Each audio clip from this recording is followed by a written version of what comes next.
Welcome to your channel PRP math class में। आज के वीडियो में आप class 10 chapter 3 pair of linear equations in two variables from NCERT में topic 3.5 जो एक लास्ट टॉपिक है, आप इसमें देखेंगे equations reducible to a pair of linear equations in two variables.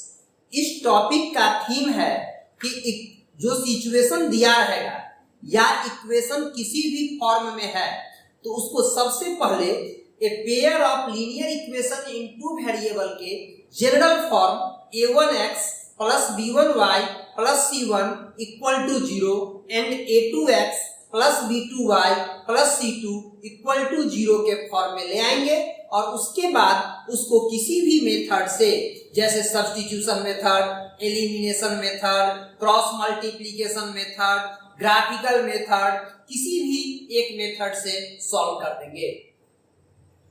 तो इस टॉपिक को एक्सप्लेन करने के लिए एक इसी से रिलेटेड एक एग्जांपल ले रहे हैं, example number 19।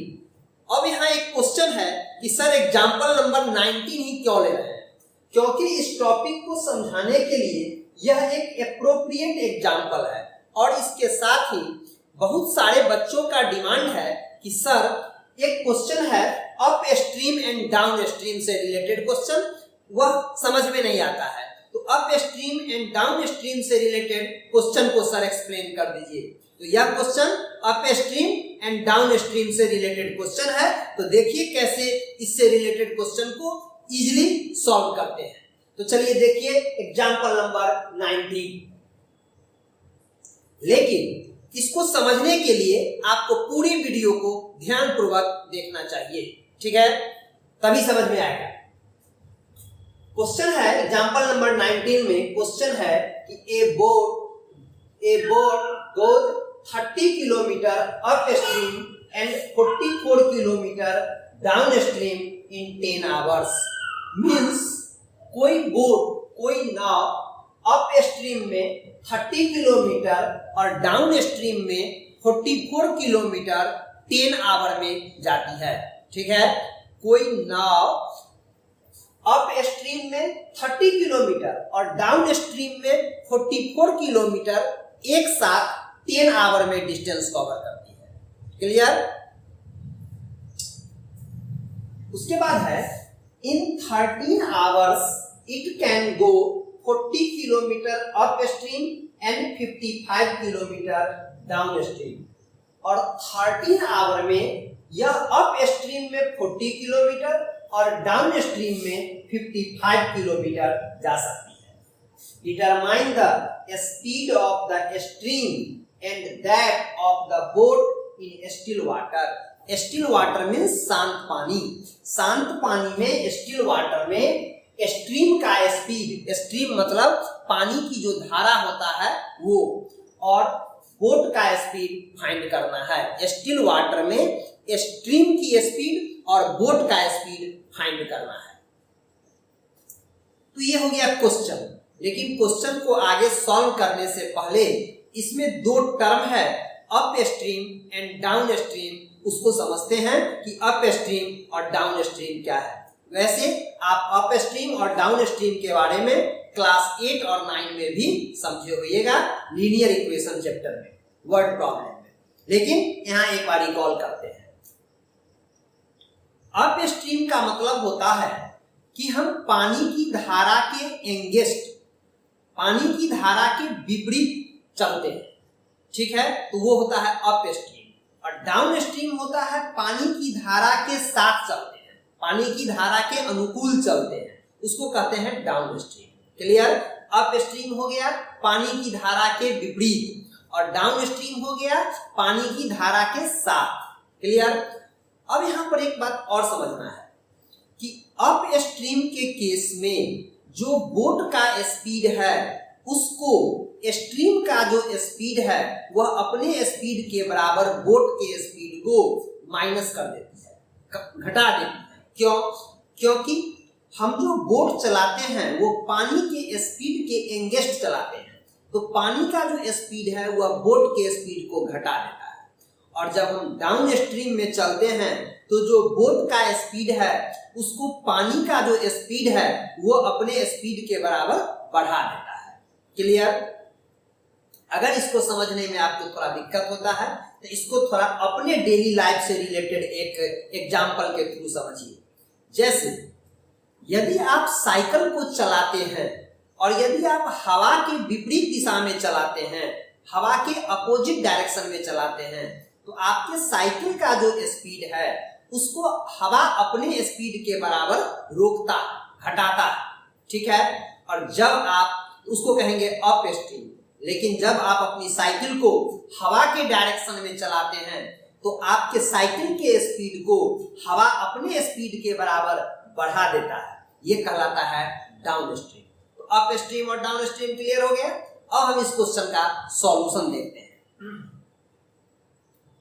Late the speed of the boat in still water be x kilometre per hour and speed of the stream be y kilometre per hour. मान लेते हैं कि स्टिल आवर में बोट का speed x kilometre per hour और stream का speed y kilometre per hour है। Then the speed of the boat downstream, तो डाउन स्ट्रीम में बोट का स्पीड क्या हो जाएगा? बोट के स्पीड को क्या करेगा? स्ट्रीम अपने स्पीड के बराबर बढ़ा देगा, means x plus y kilometre per hour. And speed of the boat up stream, और अप स्ट्रीम में बोट का स्पीड क्या होगा? ये जो बोट का स्पीड x है उसको स्ट्रीम अपने स्पीड के बराबर घटा देगा, तो x minus y kilometre per our. Clear? तो ये दो बातें आपको समझ में आ गया। अब देखिए कि सिचुएशन को पढ़ करके अकॉर्डिंग टू क्वेश्चन इक्वेशन बनाने आना चाहिए। ठीक है? क्योंकि इस टॉपिक का नाम ही है equation reducible to a pair of linear equation in two variable. तो पहले इक्वेशन बनाएंगे और उसको फिर pair of linear equation in two variable के जनरल फॉर्म में एक्सप्रेस करेंगे। तो हम जानते हैं कि टाइम इक्वल टू होता है डिस्टेंस बाय स्पीड। तो time equal to distance by speed. Upstream में डिस्टेंस है 30 किलोमीटर और अप स्ट्रीम में स्पीड है x माइनस वाई, तो टाइम इक्वल टू हो जाएगा distance by speed. Clear? Plus downstream में 44 किलोमीटर डिस्टेंस हो गया और डाउन स्ट्रीम का स्पीड हो गया x प्लस वाई, तो टाइम इक्वल टू हो जाएगा distance by speed means 44 by x plus y, और दोनों टाइम मिला करके 10 आवर। ये हो गया इक्वेशन फर्स्ट। क्लियर? सिमिलरली अब सेकंड केस देखिए। इन 13 hours it can go 40 kilometre up stream. तो 40 किलोमीटर अप स्ट्रीम, तो डिस्टेंस हो गया 40 किलोमीटर। अप स्ट्रीम में स्पीड हो गया x माइनस वाई, तो टाइम t1 इक्वल टू हो जाएगा distance by speed plus 55 kilometre down stream में, तो 55 हो गया डिस्टेंस, डाउन स्ट्रीम का स्पीड हो गया x प्लस वाई, तो टाइम इक्वल टू हो जाएगा डिस्टेंस बाय स्पीड, और दोनों टाइम मिला करके 13 आवर। ये हो गया इक्वेशन सेकेंड। तो अब इसको हम सॉल्व करेंगे। अब क्या करेंगे कि इक्वेशन 1 और 2 जो बना है उसको हम ए pair of linear equation in two variable के फॉर्म में रिड्यूस करेंगे, और यही इस वीडियो का थीम है। ठीक है? तो इसको कैसे रिड्यूस करते हैं सो देखिए। रिड्यूस करने के लिए लिखेंगे late 1 by x minus y equal to u and 1 by x plus y equal to v। Means equation में x और y का यूज किया गया है तो उससे डिफरेंट वेरिएबल u और v मानेंगे। इसको हम इसके अलावे और कोई वेरिएबल ले सकते हैं। क्लियर? p और q भी ले सकते हैं। अब क्या करेंगे? ये 1 by x minus y equal to u and 1 by x plus y equal to v का वैल्यू इक्वेशन 1 और 2 में डालेंगे। इक्वेशन 1 में रखेंगे तो हो जाएगा 30u plus 44v equal to 10 and 40u plus 55 भी इक्वल टू 13। ये हो गया इक्वेशन 3 और ये हो गया इक्वेशन 4। अब इसको हम एलिमिनेशन मेथड से सॉल्व करेंगे। तो एलिमिनेशन मेथड से सॉल्व करने के लिए किसी एक वेरिएबल को एलिमिनेट करना होता है। तो हम यहाँ मान लेते हैं कि u को एलिमिनेट करते हैं। तो इसके लिए u के कोएफिशिएंट को इक्वल करेंगे। तो u के कोएफिशिएंट को इक्वल करने के लिए हम प्रीवियस वीडियो में एलिमिनेशन मेथड में बता चुके हैं कि इक्वेशन 4 में जो u का कोएफिशिएंट है उससे इक्वेशन 3 को, और इक्वेशन 3 में जो u का कोएफिशिएंट है उससे इक्वेशन 4 को मल्टीप्लाई करेंगे। लेकिन हर जगह ये चीज करने की जरूरत नहीं है। यदि उससे कम में हमारा ये u का कोएफिशिएंट सेम हो जाता है तो उसको हम करेंगे। तो देखिए कैसे करेंगे। तो 30/40 को हम लिख सकते हैं, अगर 30/40 को यदि हम रिड्यूस करें तो 10 3 जा 30 या 10 4 जा 40 लिख सकते हैं। तो इसको हम 4 से या इसको 3 से मल्टीप्लाई कर देंगे तो क्या होगा कि u का कोएफिशिएंट इक्वल हो जाएगा, और इक्वल भी हो जाएगा और एलिमिनेट भी हो जाएगा। ठीक है, अगर करने में दिक्कत हो तो आपको साइड में करके देख लेना है कि 30/40। ठीक है, ये 0 से ये 0 कैंसिल, क्या हो गया 3/4।